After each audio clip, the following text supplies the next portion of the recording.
It seems to be that avoidants are most likely to discard somebody when they are stressed, when life has happened, something has gone wrong, they are overwhelmed.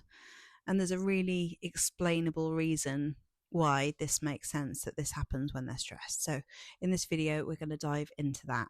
Before I get into this video, I want to let you know that I've got 5 spaces left on the self-abandonment trap, and this is for anybody who wants to use the other side of your brain during this very difficult time to help you feel more whole and more yourself, even when you're missing someone, longing for them back, even if you don't know what's going to happen with them and you're at no conclusion with it. This is the best time to do something for you to help you feel more connected to you, because you've got to be happy with or without them, right? And even if they came back today, if you're still in this state of depending on them, the relationship is not on steady ground.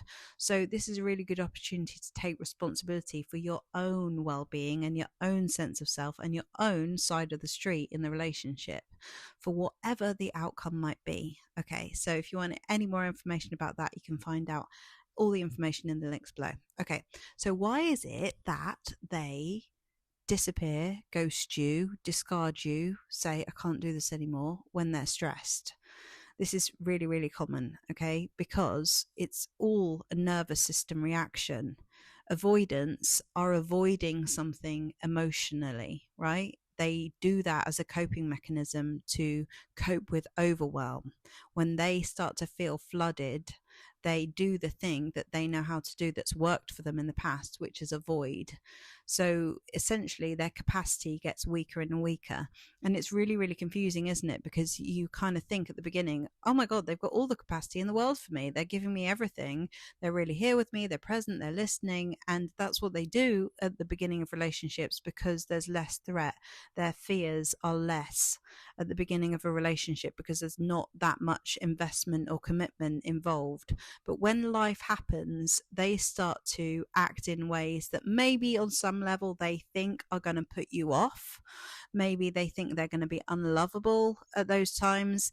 They have a shame wound about how they'll be perceived when they are vulnerable. Essentially, when they're stressed, they feel more vulnerable. They don't feel on their best form. They don't feel themselves. And they think on some level that they've got to be at their best to be with somebody. And they can't maintain that. And they don't really understand that everybody goes up and down. We're not perfect. Nobody's perfect. And you're lovable anyway. You're lovable even in your darkest times. And you might think that of them. You might think, I love them and all of their faults, and I want to be there throughout the dark times too. I want to support them through the dark times. I want to be their anchor. I want to be there for them, and they won't let you be there for them. And that is really frustrating, isn't it? I remember being in this position years ago and knowing that my ex-partner was going through a really, really difficult time, and just loving the idea of being his safe person to go through that with. But he did not want that because he felt too vulnerable, and he even spelt it out for me and would say things like, I can't be the person that you need me to be. And that made him feel too weak. And he didn't understand that, you know, we all go through difficult times, and life is just not going to be smooth sailing. There's not going to be a point in your life where it's like, I've completed it. I'm fine now. I'm never going to go through a hard time again. And actually real intimacy comes in those times, in those dark times where you're there for each other. But you see, the thing that you've got to notice is if they can't be with you during those dark times, they can't be there for you during when you need them either. You know, they have to use all of their capacity to be there for themselves and to support themselves and to sort of like process their stuff on their own in their own avoidant way. So how could they be there for you when you need them? And it what it does is it tips you over into, you know, being the whole support system for the relationship, and suddenly you're the emotional container for both of you. And that's a really, really difficult place to be, isn't it? And the only thing you can do in this situation is pull back. You can't offer any more support than you've offered. You can't explain anything more. You can't try and convince them, because that actually pushes them more away. You know, you can't do anything other than say, you've got to do what you've got to do. But you have to be honest with yourself about what that means for you, because it's not going to mean that close connected relationship that gets stronger through difficult times. You know, the best relationships go through difficult times together, and then they get stronger and closer because of that. You know, when someone pulls away when life is difficult, and I'm not saying that, you know, because in relationships it would be normal for someone to say, I need some time on my own.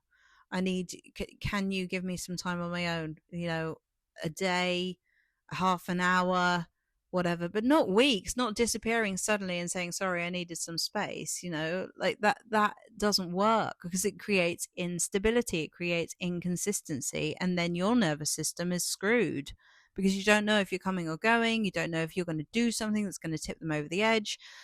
And I think the confusing thing for you in this situation is when everything's been really good, you hadn't seen this coming. You can't see this coming until it happens. When someone, everything's great and someone's life is kind of ticking along quite well, and then something happens with money, with a house, with family, with health, with something like this, and then they start feeling really vulnerable and weak. They think you're going to reject them, even if you say that you're not, even if you say you're going to be there. It just feels bad for them, and that is for them to learn to regulate, and that is not for you to convince them of. And they won't even probably admit that that's what it is, because they can't recognize that feeling of fear within themselves, because they've learned to avoid it and shut it down and suppress it, and that's the way they've learned to cope, and it just feels like they shut down, you know, to them. So there's nothing, the more that you try to do to fix this, the harder it will be for you to reconnect. And all you can really do is just look at the situation for what it is and be like, is this going to work for me? But because you're highly empathetic, and you will be if you've been drawn to an avoidant, empaths usually are drawn to them, um, you'll be likely to be in that situation where I understand why they're doing it. I understand why they're like this, and it kind of gets them off the hook.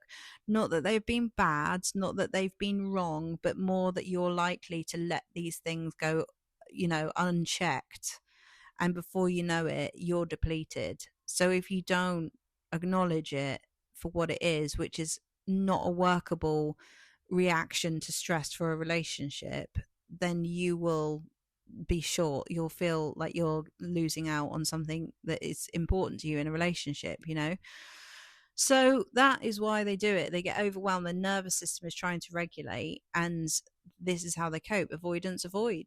They avoid things that feel overwhelming for them, and they have less capacity for someone else's world, you know, and they know they have a responsibility in a relationship to sort of be there for you as well. And if they can't be there for themselves, or they need to be there for themselves in that particular way, they have less capacity for you, which is really unfortunate. But there's a dynamic going on here where they've got that wound of shame, they've got that wound of feeling overly um, responsible for other people's feelings. And I know that sounds backwards, because usually it is also the anxious one who's also responsible for other people's feelings. But what the avoidant does differently is they get engulfed by that, and the anxious one goes all in on it, right? So the avoidant one feels like they have this responsibility to um, make sure everybody's feeling good or okay. They feel a lot of shame if they don't, and then they feel engulfed. Whereas the anxious one is more likely to people please, accommodate, bend over backwards for them, you know, and cope with it that way. It's the same thing with different behaviors, honestly. So both people are the same, but they mask it in different behaviors. So your opportunity here is to not try and over explain, not try to fix it, and sit with those uncomfortable feelings that make you want to do those things, because that's where your work is, to teach yourself that you're safe, to regulate your nervous system in a new way that doesn't involve getting that reassurance and getting that reconnection with them immediately right now, and knowing that their stuff, the way they're coping, is because of that's what they do, and it doesn't say anything about you. And you're safe now. No, you are safe, even if they don't come back, honestly. And I know that's not what you want to hear, and it's not the absolute outcome of this. Of course, I don't know. Nobody knows, you know. The tarot readers don't know, in my opinion. The people don't know. We don't know what's going to happen. And so no one's saying that here, but it's more just being able to regulate with the uncertainty. That's where your work is here. This is what it's calling you to learn to do. uncertainty is difficult for everybody. But when we have too much uncertainty, we start to lean more anxious because we don't like that much uncertainty. Nobody does. But the avoidant feels more in control than the anxious one does, because they're kind of calling the shots. They're pulling away, they're coming back, they're pulling away. They've got the power in that dynamic, haven't they? But emotionally they don't. They're just responding to a dysregulated nervous system. But the anxious one, if you're in a relationship where you don't know if you're coming or going, your anxiety will be higher because of that, because humans don't like too much uncertainty. And so really it's about being able to set boundaries, be clear with what you need, your expectations of a relationship, whether even if you've got loads of empathy for this person, you still have to be honest with yourself.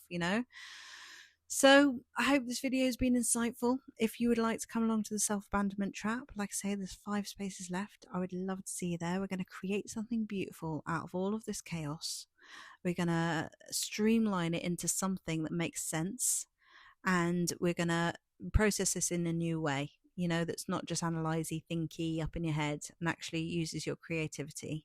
So any more information about that, or if you'd just like to book on, you can use the discount code FREEDOM350, all one word, and I'd love to see you there.